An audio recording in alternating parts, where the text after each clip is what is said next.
Win a pair of lower-level tickets to NXT Takeover Toronto and $500 cash. That's the grand prize for predicting the Clash of Champions winners this Sunday night on WrestleRumble.com.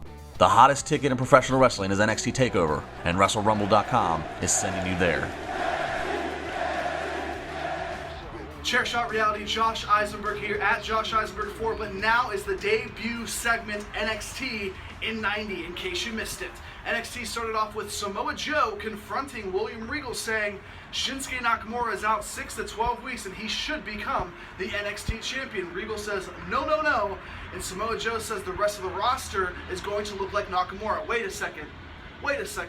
Nakamura is your champion, so what do? You take him off television? I don't think so. You don't take Shinsuke Nakamura, the man of NXT, off of NXT television for more than 1 or 2 weeks. Horrible decision. I get storylines, not the best storyline they could have done with Nakamura and Samoa Joe.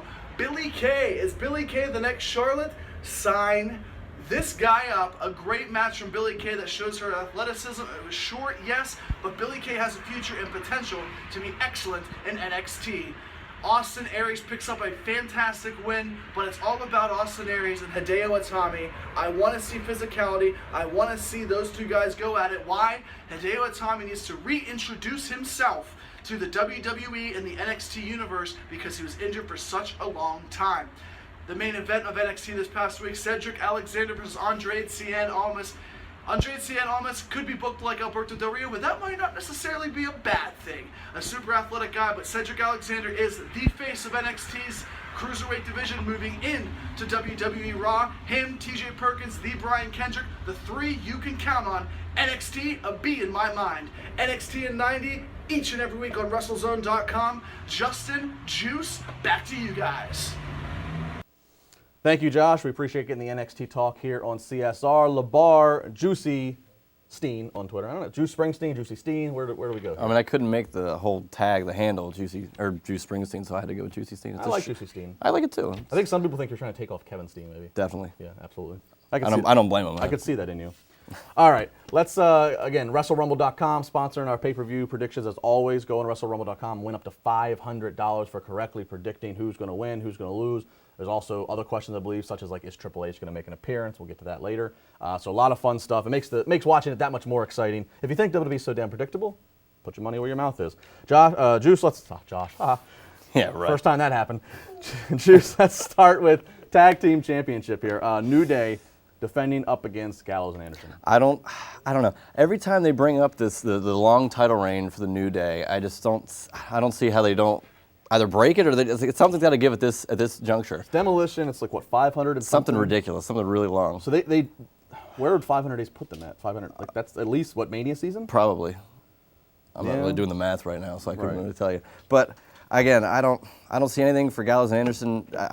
So moving forward, I just New Day wins. I really want to see Gallows and Anderson get this because again, it's a matter of New Day. Right now or in general? Right now, I would like to pick Gallows and Anderson, but you're right. This is a big point sway for Wrestle Rumble because you're right. They keep harping on the record, so it makes you think that they're saying that for a reason. But then again, Gallows and Anderson, this was a perfect time to strike for them. Like they did all this stuff with AJ when they got here, and we kind of like.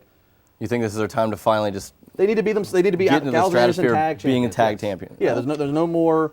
Are they with AJ or they're not with AJ? There's no more. And if New Day is going to take so much longer to get to that 500 whatever day reign, then how many more opponents do they have to run through? That's what I mean. Like how? Maybe this is the time then. Yeah, that's what I mean. Look at it by just war of attrition. How you don't have enough team? I mean, do you to make that last interestingly? I don't think so. It was a different time. Demolition held the record because it was a whole different time of television. You know, a pay-per-view every 2 weeks, 3 or 4 months. Yeah. Well, now it's every 2 weeks. Yeah, it's just then Now quarterly pay-per-views. Now it's literally a weekly installment, which would make them even better if they held the championships for that long because they'd be defending them more. And I guess they have enough charisma that that's the thing. You could literally have them for a couple. They could go on a string of beating like jobber tag teams for 6 weeks, and I don't think anybody would care as long as they were still funny.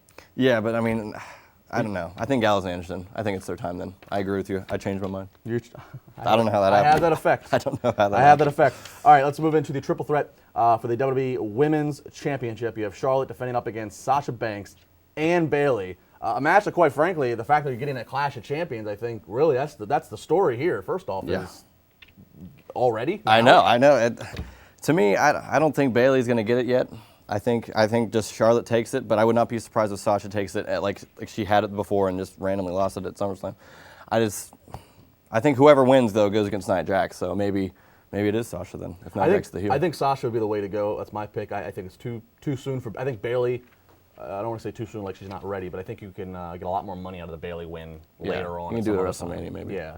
So, and I think a lot of money there. I don't know if you've heard the same thing. I know there's been a rumor maybe that Charlotte might take some time off, which yes, she certainly deserves it. I mean, she's been whatever that record is. She's defended it on like consecutive shows, and for the last, basically last year and a half, she's been on every pay-per-view. So I think Sasha Banks would be the way to go. She's she got injured a little bit in August, that kind of stalled things. So and again, the Nia Jax factor I think is the big thing here. So if she's going to go in, there's no way they're going to flip her and be a face. So you're going to have her be the monster heel, and why not go against Sasha? Bayley could win in that regard, but I just don't see it happening yet. Absolutely. One more to go. Renell Hunt will join us as we're going to talk about the Cruiserweight Championship as well as we're going to talk about the WWE Universal Championship. And, of course, Josh Isenberg is going to give his predictions as well. WrestleRumble.com. Make sure you go on, again, Saturday only. Only on Saturday. Go on, do the $20 entry, and you get an extra entry form. That's right. You'll get 4 entry forms to fill out. That increases your probability, increases your odds of trying to win. Chairshot Reality, WrestleZone.com, YouTube.com. You can't miss us.